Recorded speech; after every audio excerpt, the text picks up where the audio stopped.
Aleluia. Irmãos, vamos ao texto. Primeira epístola universal do apóstolo João. Assim está descrito como intitulado este livro.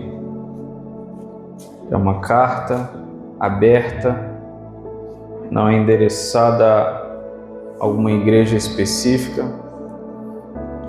1 de João, por isso falamos primeira, né? Em vez de primeiro, né? Como alguns livros no Antigo Testamento, né? No cânon judaico, a maioria desses livros são juntos, né? Para facilitar a leitura, que foi dividido aí.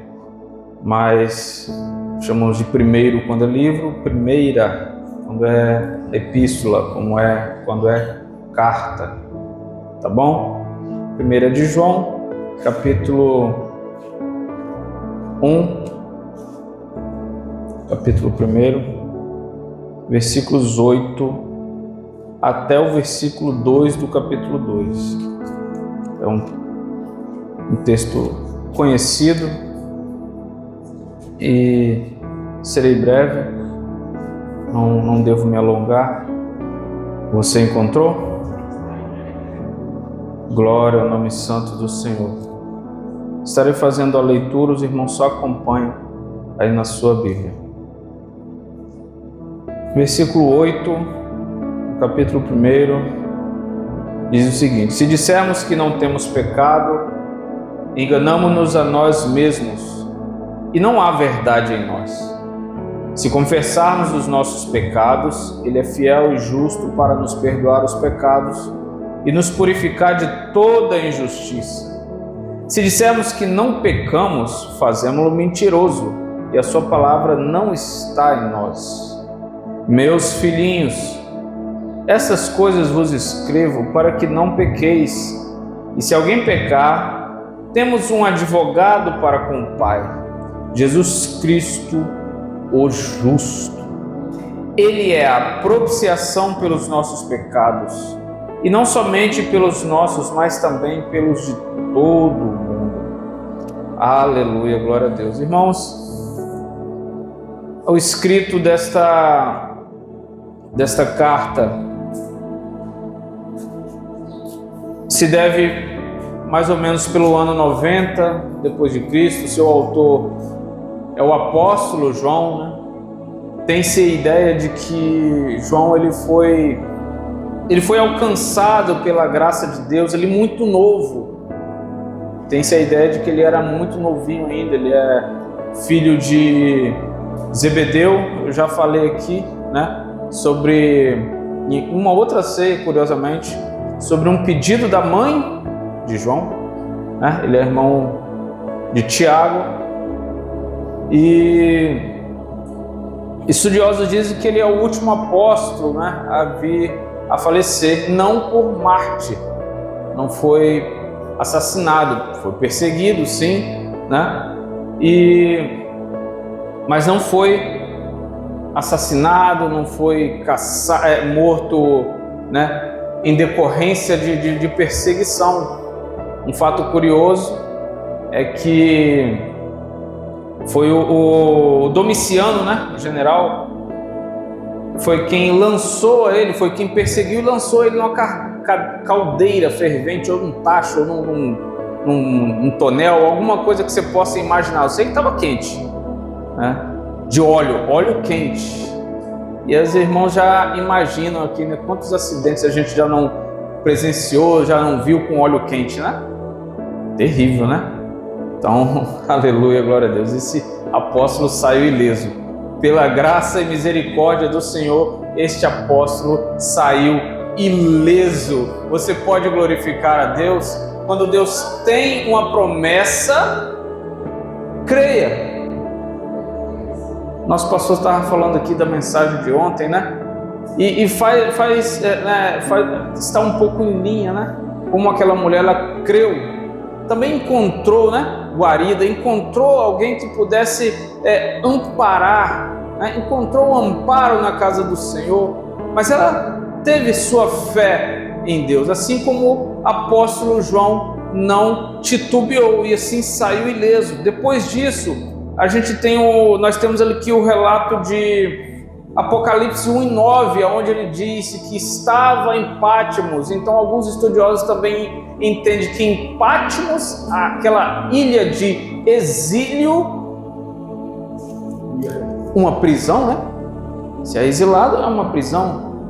Você está privado das suas condições normais, suas condições, né? A gente fala muito hoje do direito de ir e vir do cidadão, né? Então, lançado numa ilha, a ilha de Patmos, alguns estudiosos vão acreditar que lá ele recebeu a revelação de Apocalipse. Outros, porém, divergem. Por conta do Apocalipse 1:9 está descrito, estava na ilha de Patmos. Então alguns entendem que depois que ele retornou, e quando que ele sai da ilha de Patmos? Depois que o general que o aprisionou, que o lançou e também o aprisionou lá, visto que ele saiu ileso, né, daquela situação de óleo fervente, depois da morte de Domiciano, aí sim ele é liberado.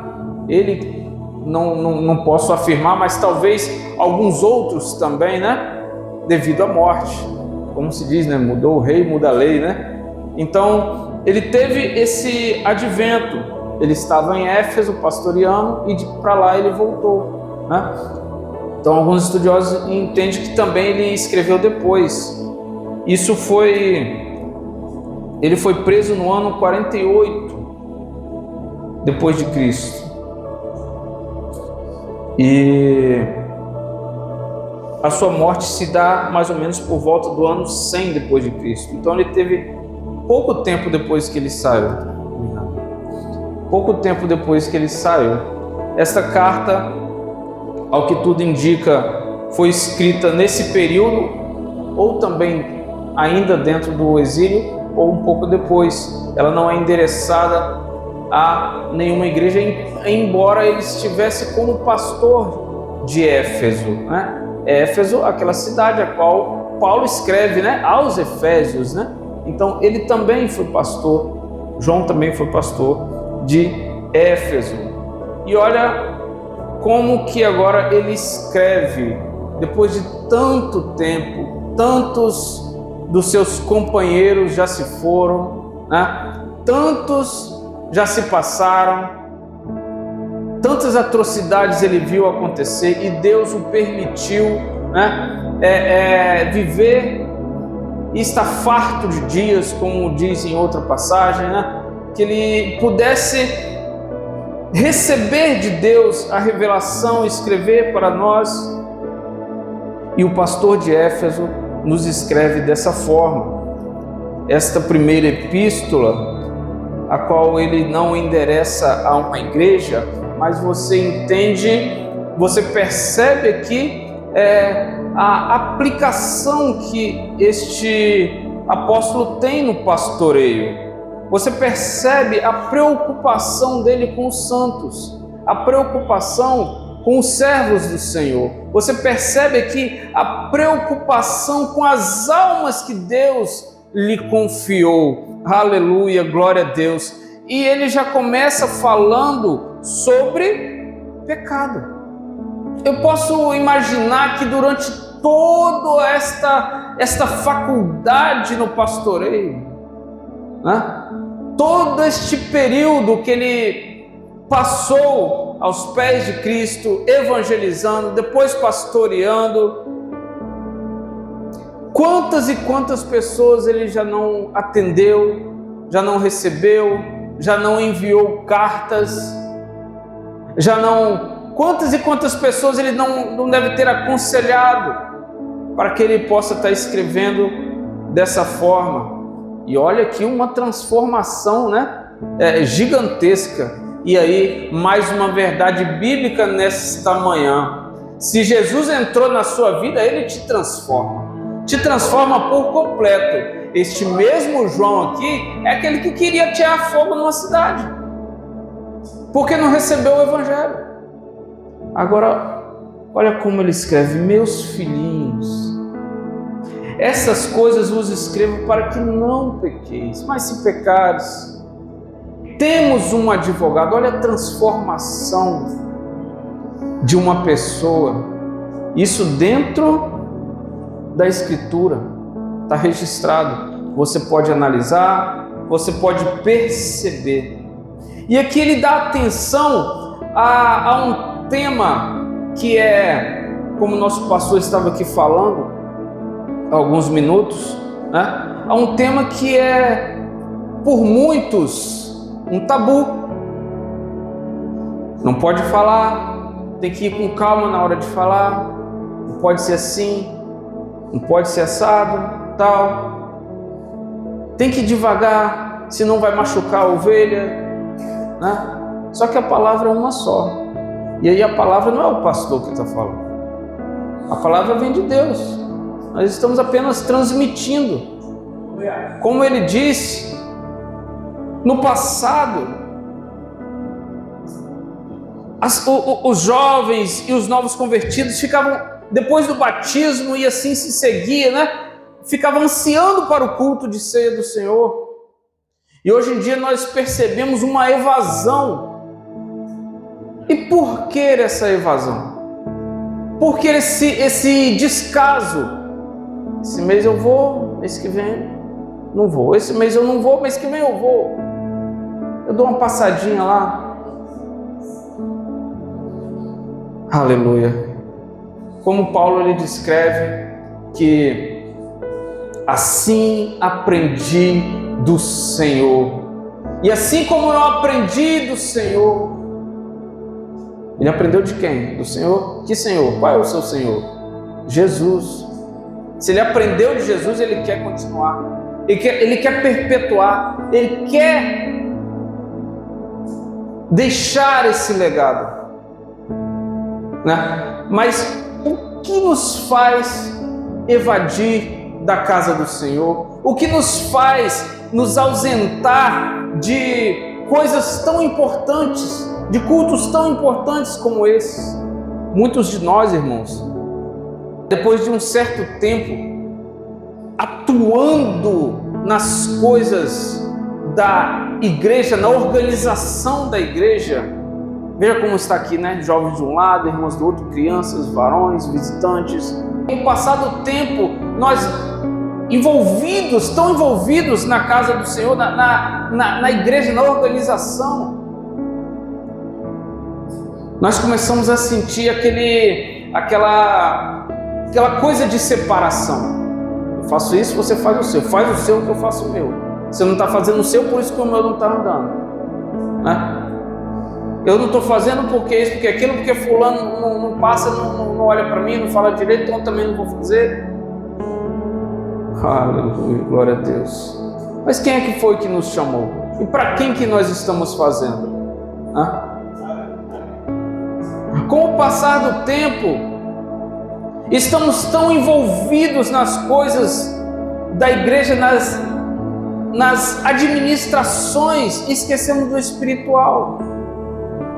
Esquecemos do espiritual, que é para quem e para que motivo nós viemos aqui. Para que motivo nós congregamos? É para ouvir a voz de Deus, é para ouvir a palavra de Deus, é para ouvir um direcionamento, é para ouvir uma resposta, é para ouvir uma exortação, é para seguir e ser igreja a partir daquelas portas, não ser igreja aqui dentro. Ser igreja a partir daquelas portas, carregar a presença de Deus a partir daquele portão. E o pecado, ao qual João vai falar, é algo que causa separação. A palavra nos diz que o nosso pecado é que nos causa separação de Deus. Outrora estávamos desgarrados, estávamos perdidos, mas Jesus Cristo nos resgatou. Se outrora estávamos separados, em Jesus nós estamos ligados novamente a Deus. Em Jesus nós temos a salvação dos nossos pecados, a salvação da nossa alma, o perdão dos nossos pecados. Hoje em dia, né, é tão difícil até falar sobre perdão. E é algo, irmãos, que traz a morte, não só espiritual, mas a morte física também. Já vi relatos, né, de familiares que tiveram alguma desavença na juventude ou ali no início da fase adulta, e depois de tantos anos, tantas décadas, ainda continuam sem se falar, continua aquela desavença porque um não dá o braço a torcer. E o mundo é tudo isso, o mundo é assim. Enquanto você não encontrar Jesus Cristo, você já não vai dar o passo para o meio, né? E o mais difícil, irmão, é sair da inércia. O mais difícil é se movimentar quando se está parado. Depois que começa a se movimentar, mesmo devagarinho, a coisa começa a tomar outra proporção. As coisas começam a andar. É as atitudes que tomamos. Muitas vezes precisamos, irmãos, nos levantar e pedir perdão ao nosso irmão. Não basta simplesmente ajoelhar e pedir perdão a Deus. Precisamos estar em comunhão com os nossos irmãos, né? A única coisa que faz, irmão, separação de nós e Deus é o pecado. E qual a definição de pecado? Está aqui, ó, o João mesmo ele escreve, no capítulo 3, versículo 4: qualquer que pratica o pecado também pratica a iniquidade, porque o pecado é iniquidade. O pecado, essa é a definição de pecado, verdade? O pecado é iniquidade.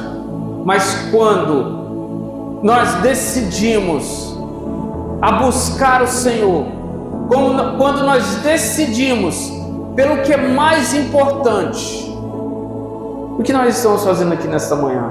Alimentando a nossa alma. Oh, meu Deus, aleluia. A carne de Cristo verdadeiramente é comida, o seu sangue verdadeiramente é bebida. Isso não é literal. Ele fez o seu sacrifício lá na cruz, com a sua carne e o seu sangue.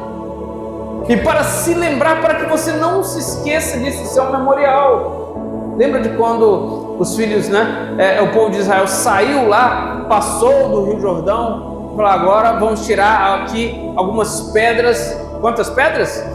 Eita glória, 12 pedras. Então vamos lá e construir um memorial logo ali às margens, para toda vez que você passar aqui, o seu pai, a sua mãe vai te dizer, e você vai passar para os seus filhos e netos: nós passamos aqui, em seco. Está vendo essas águas aí? Nós passamos aqui, em terra seca.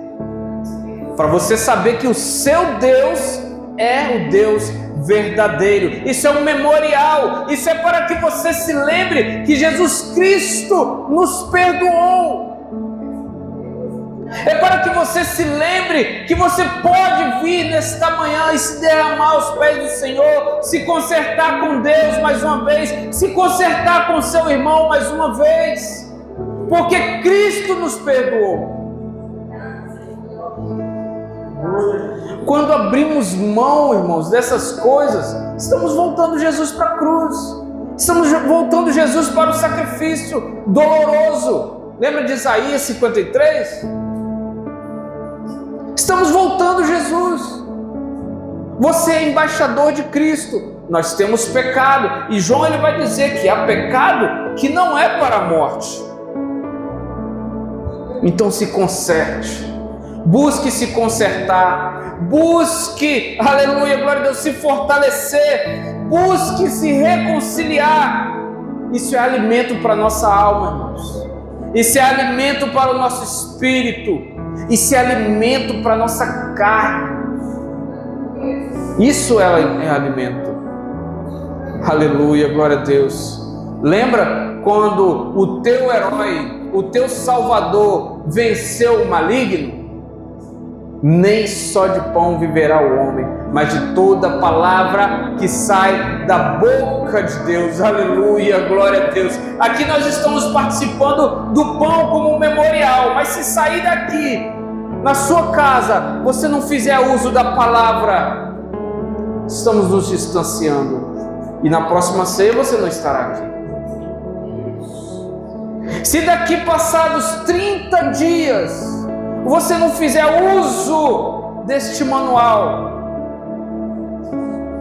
é bem provável que você não estará aqui. Ou mesmo que esteja, talvez esteja só o teu corpo, mas o teu espírito, o teu pensamento, a tua alma está em outro lugar. Quando eu sair daqui, eu tenho que fazer almoço. Quando eu sair daqui, eu tenho que ir fazer compra. Quando eu sair daqui, eu tenho que passar no mercado. Quando eu sair daqui... Irmãos, você já parou para pensar que você pode não sair daqui? Você já parou para pensar que a nossa vida é um sopro? E muitas das vezes perdemos tempo, com coisas tão banais, tão pequenas. Este é o dia que o Senhor te fez. Este é o momento que o Senhor reservou para você ter comunhão com Ele. Este é o momento. Aleluia, glória a Deus. Que Deus, Ele te chama. Que quando nós temos um culto como esse, que você não precisa se preocupar com qualquer outra coisa a não ser se reconciliar com Deus, a não ser se fortalecer em Jesus Cristo. Você não precisa nesta manhã se preocupar com outra coisa a não ser em alimentar a sua alma. Olha a caminhada aí de mais 30 dias. Eu sei que você vem para o culto e como eu estou falando, é tanta correria, tanta coisa. São 30 dias, irmãos. E muitas das vezes, e o nosso pastor está aqui cobrando os irmãos de virem na ceia, de virem na escola bíblica, de virem no ensino da palavra, no culto de oração. Tem que estar cobrando, irmãos. Tem que estar pedindo, tem que estar mandando mensagem, tem que estar implorando. Você sabe muito bem, o dia que você levantou a sua mão e aceitou Jesus para a salvação da sua alma, omissão também é pecado, irmãos. Omissão também é pecado. Quer uma prova? Quando Jesus está fazendo ali a separação das ovelhas e do que é bode, e ele disse: vinde benditos de meu Pai. Ele diz para as ovelhas. E ele diz: apartai-vos de mim, malditos. Ele diz para os bodes: porque não vos conheço. Estive nu, estive com fome, estive com sede. Olha aí, não me vestiste, não me deste alimento, não me deste água, não me deste atenção. Quando é que estamos encontrando Jesus? No frio, no relento, com fome, com sede? Quando é que estamos encontrando Jesus dessa forma? Lembra que temos que entregar uma adoração, um sacrifício vivo, um sacrifício racional com o nosso corpo. Lembra que nós precisamos nos alimentar do corpo e do sangue de Cristo para memorial, para a salvação da nossa alma. Há quanto tempo que nós deixamos Jesus com fome e com sede? Cadê a nossa ligação com Deus? Porque a nossa ligação com Deus é Jesus, irmãos. Não se deixe levar, e aqui eu já finalizo, não se deixe levar, meu irmão, pela quantidade de informações que o mundo tem colocado, de que muitos caminhos levam a Deus, ou que a Bíblia, cada um interpreta de uma forma. Isso é relato, isso é registro. O Deus da Bíblia ainda é o mesmo Deus. O Deus que nós servimos é um Deus que pode nos fortalecer. E quem nos liga a Deus é Jesus Cristo. Por advento do seu sacrifício numa cruz, o véu do templo se rasgou. E o que é esse véu do templo? Por que muito se fala desse véu do templo? O véu do templo é o que fazia a separação do lugar santo dos santos, aonde só os sacerdotes entravam, aonde em tese estava a presença de Deus. Você entende o que é rasgar o véu do templo? Quando se rasga o véu do templo, a presença de Deus está acessível, irmãos. Agora saia da inércia, dê o primeiro passo em direção à presença de Deus, continue caminhando em direção à presença de Deus. Aleluia, glória a Deus. Que durante a caminhada, grandes coisas o Senhor fará na sua vida. É durante a caminhada que Ele vai te transformar. É durante a sua caminhada, não durante a sua inércia, não durante parado, sentado. É durante a caminhada, meu Deus, aleluia, que Ele vai te transformar por completo. Ele vai te fazer viver coisas grandes. É durante a caminhada que Ele vai cumprir as promessas que Ele fez na sua vida. Aleluia, glória a Deus. Que venhamos, irmãos, a dar a devida importância àquilo que realmente é importante, aquilo que é o mais importante. Que passamos a vir para o templo, para cultuar com os irmãos, não apenas para reforçar uma rede social, encontrar os amigos, encontrar aquela famosa panelinha, né? O grupinho. Vou lá que eu vou ver irmã, vou lá que faz tempo que eu não falo com um cidadão, eu tenho que falar com ele pessoalmente. Eu vou lá para ele, não, vem falar com Jesus, irmãos. Venha para falar com Deus, venha para adorar, venha para se fortalecer. Aleluia, glória a Deus. E nós precisamos disso a cada manhã de Santa Ceia do Senhor. Nós precisamos disso a cada culto de escola bíblica, a cada culto de ensino. Nós precisamos disso, nos fortalecer na palavra que é Jesus Cristo. Assim eu agradeço a oportunidade, em nome de Jesus.